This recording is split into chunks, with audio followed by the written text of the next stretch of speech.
अस्सलाम वालेकुम दोस्तों, कैसे हैं? उम्मीद करता हूँ सब ठीक ठाक होंगे। मैं हूँ इट्सरी। आज हम बात करेंगे अल्लाह की मोहब्बत।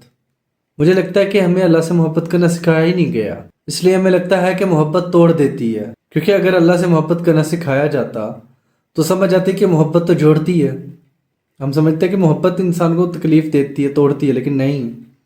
अगर हम अपने रब की ज़ात से हमें मोहब्बत करना सिखाया जाता, फिर हम मोहब्बत के असल मायने को समझ पाते कि मोहब्बत तोड़ती नहीं, मोहब्बत जोड़ती है।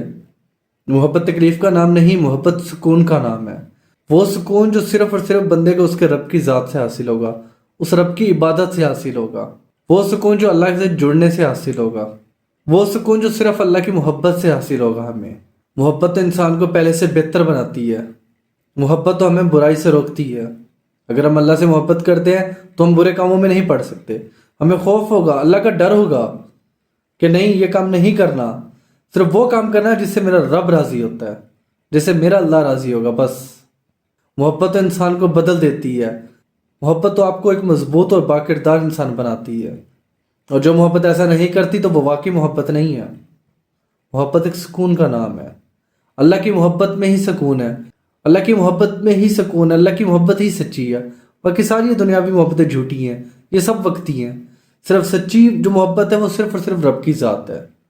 उसी पे तवक्कुल है, उसी पे यकीन है।